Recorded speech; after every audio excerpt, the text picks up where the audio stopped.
The name comes from an Irish family, the Lynch family, which immigrated to Bordeaux at the end of the 17th century, and which later set up home in the hamlet of Bages. Later, Jean-Baptiste Lynch inherited the property through marriage. Mr. Lynch was also an important viticultural pioneer and left an important heritage.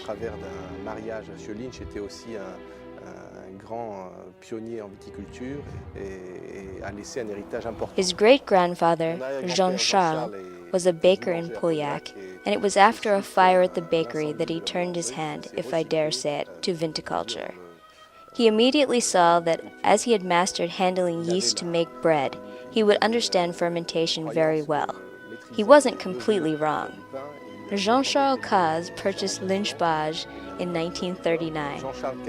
He remained at the property's helm until 1972, supported by my grandfather, André Caz, who was also the mayor of Pauillac.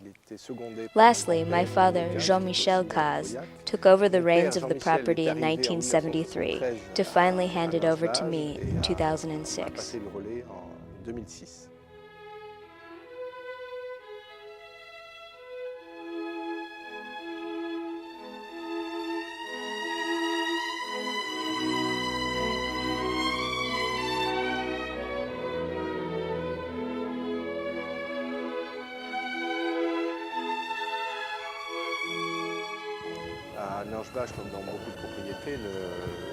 At Lynch Bages, like at a lot of other properties, the reason behind maturation in barrels is to refine the tannins by slow and regular oxidation.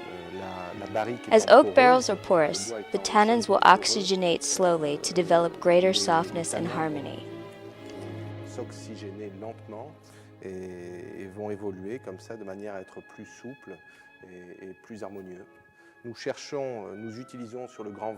For the first wine, we use between 70 and 80% new wood each year, because the Cabernet Sauvignon grape variety can harmoniously take on this wood. Now for the second wine, we use barrels that have been used for maturing wine once or twice, as this wine is softer.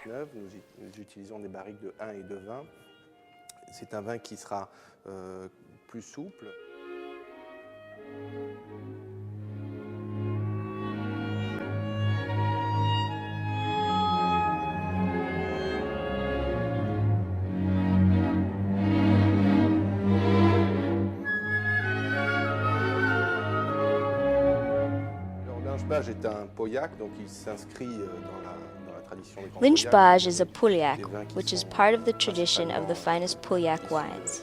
That is to say, wines that are principally made using Cabernet Sauvignon, which has a great potential for longevity, to create robust, elegant, and powerful wines. In this Pauillac family, Lynch Bages really has its own personality, as it's also a generous, opulent, and rich wine. I think it's a personality trait that was developed by my great-grandfather, Jean-Charles. He took risks to develop wines that were mature, very fruity, and rich. I therefore think it was in that spirit that Lynch Bages developed relatively early to acquire a characteristic style in the 1950s, and then a more refined one until the 1980s, thanks to my grandfather and father, as is evidenced by great vintages such as 1982, 1985, 1989, or 1990.